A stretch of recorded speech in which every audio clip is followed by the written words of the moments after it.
Top quotes about love that every couple should know. I swear I couldn't love you more than I do right now, and yet I know I will tomorrow. Leo Christopher. Leo Christopher's quote encapsulates the paradoxical nature of true love, a boundless emotion that defies the limits of depth and time.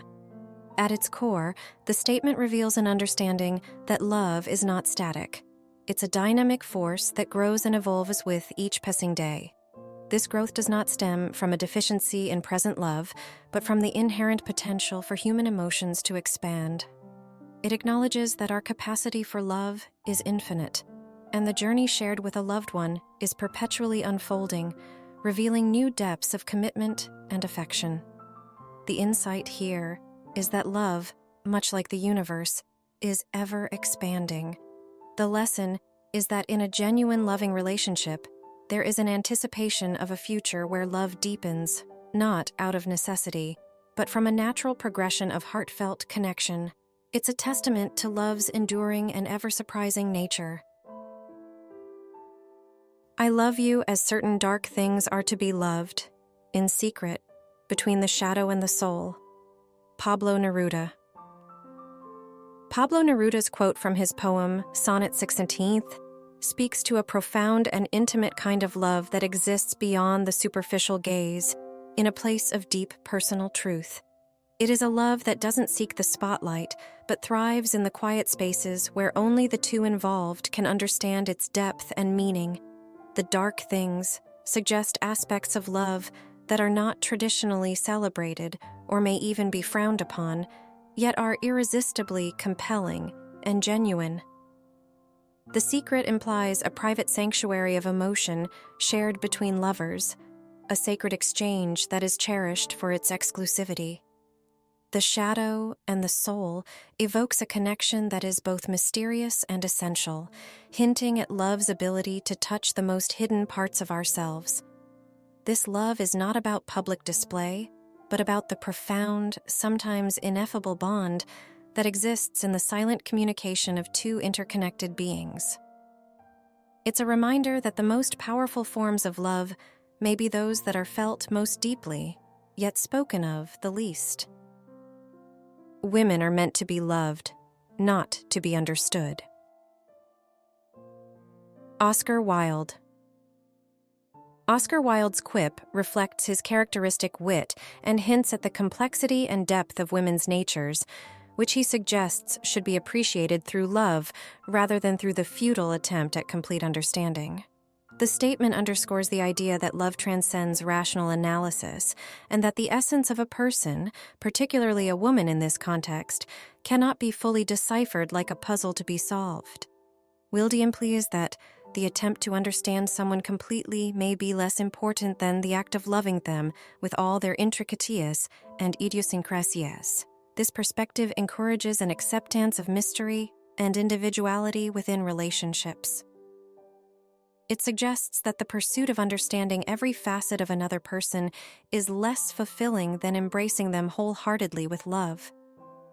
The underlying insight is that love is not contingent on total comprehension, and that part of the beauty of love is its ability to accept without full explanation. The lesson here is to prioritize empathy and emotional connection over an exhaustive grasp of someone's being, thus fostering deeper, more accepting relationships. You make me want to be a better man. Melvin Udall.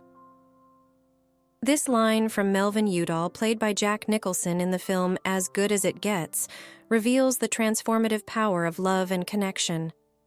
Udall, a misanthropic, obsessive-compulsive writer, expresses that the object of his affection inspires him to transcend his own limitations and flaws. The sentiment underscores the motivational force love can exert on an individual's personal growth and moral improvement. The statement is a testament to the positive influence that loved ones can have on our lives, often serving as catalysts for self-improvement and personal development. It acknowledges that the presence of someone we value and respect can make us strive for a higher version of ourselves. Not through pressure or obligation, but through the desire to be worthy of the love and respect we receive. This quote encapsulates the idea that true love challenges and changes us, fostering an environment where we are compelled to evolve. It's a reminder that love isn't just about accepting each other as we are, but also about inspiring each other to become what we have the potential to be. The underlying lesson is that the most profound relationships are those that bring out the best in us, motivating us to live up to our fullest potential. Thinking of you keeps me awake. Dreaming of you keeps me asleep. Being with you keeps me alive. The quote reflects 3 states of being influenced by love: wakefulness, dreams, and life itself. It suggests an all-consuming love where thoughts of the beloved are so intense they disrupt sleep. Dreams of them are comforting enough to sustain rest, and their presence is equated with feeling truly alive.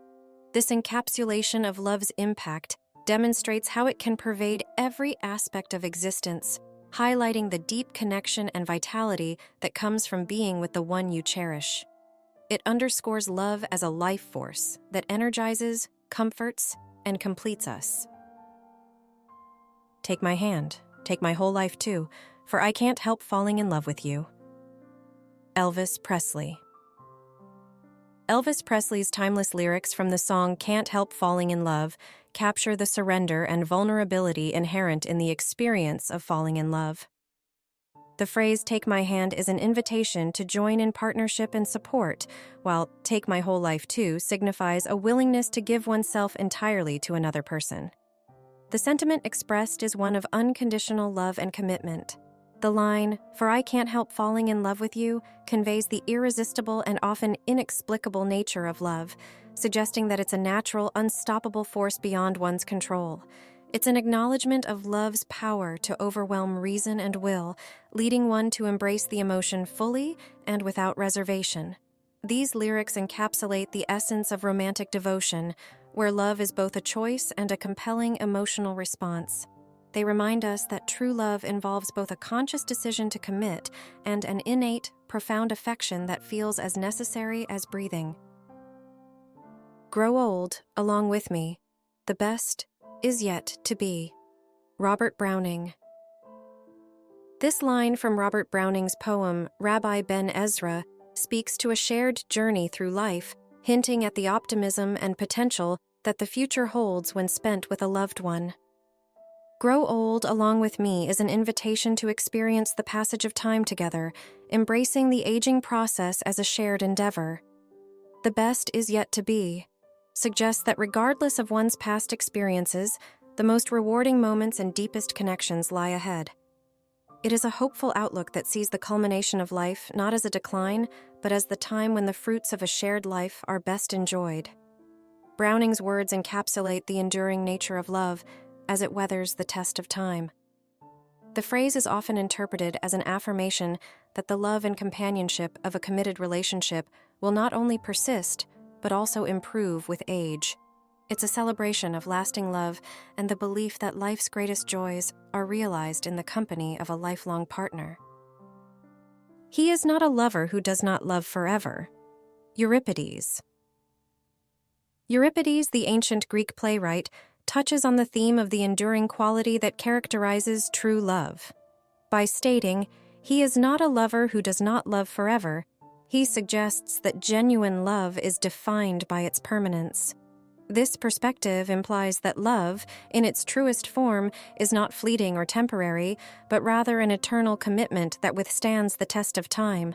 The quote emphasizes the idea that to be a lover, one must be prepared to sustain that love indefinitely. It reflects the belief that love transcends temporary emotions or short-term affection. Euripides' assertion can be seen as an early articulation of the concept of unconditional love, love that does not waver, does not end, and is not contingent upon any condition other than the bond itself. This ancient wisdom challenges contemporary notions of romantic love that can sometimes be characterized by transience. It serves as a reminder of the depth and constancy required to truly embody the role of a lover and the profound nature of a love that is meant to last a lifetime. To love is to burn, to be on fire. Jane Austen. Jane Austen, in her keen observation of the human heart, captures the consuming intensity of love with her words, "To love is to burn, to be on fire." This metaphor conveys the passion, energy, and transformative power of love, likening it to a force as potent and all-consuming as fire. Love, as described by Austen, is not a mild or tepid emotion. It is an active, dynamic state that engulfs individuals, potentially altering their thoughts, actions, and perspectives. The imagery of burning evokes both the warmth and light of love, as well as its potential to cause pain and suffering. It suggests that to truly love is to experience a range of deep emotions, from the heights of joy to the depths of vulnerability. Austen's quote conveys the duality of love, its capacity to provide comfort, and its ability to challenge or even consume us. It serves as a reminder that love's true essence lies in its power to evoke profound and often contrasting feelings within us. Love does not begin and end the way we seem to think it does. Love is a battle. Love is a war. Love is growing up. James Baldwin. James Baldwin's quote from his work captures the complexity and evolving nature of love. He suggests that love is not a simple or linear narrative with a clear beginning and end, but rather an ongoing series of struggles and triumphs. By saying, "Love is a battle, love is a war," Baldwin acknowledges that love can involve conflict, requiring courage and resilience. These metaphors for struggle emphasize that love demands effort and may involve overcoming challenges both within ourselves and in our relationships with others. Lastly, "love is growing up" implies that love is a maturing process. It suggests that through the experiences and trials of love, individuals learn, develop, and mature.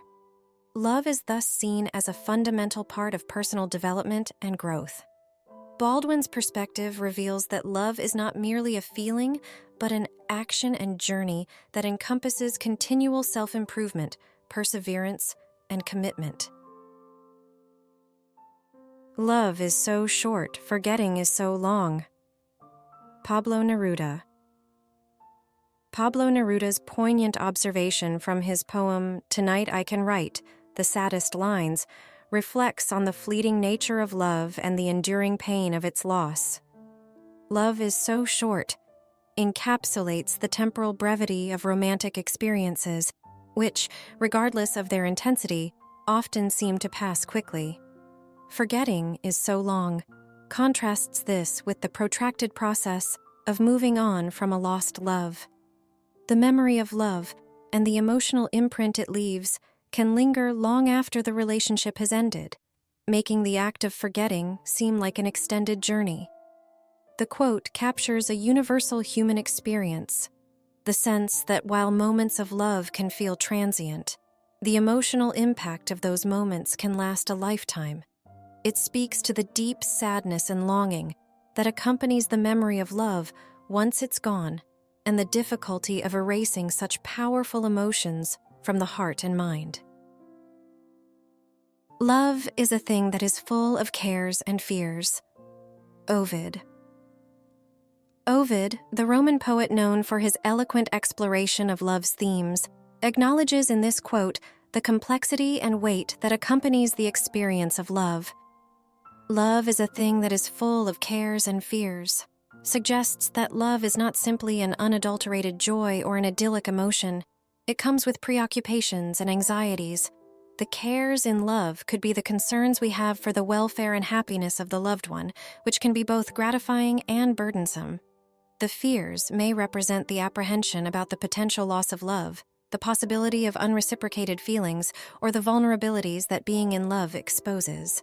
Ovid's words resonate with the understanding that to love someone deeply is to be profoundly affected by their well-being, to the point where it can become a source of worry. This quote encapsulates the idea that love, in all its beauty, also demands emotional investment that can lead to fear and concern, thus highlighting the dual nature of love as both a source of supreme contentment and profound anxiety.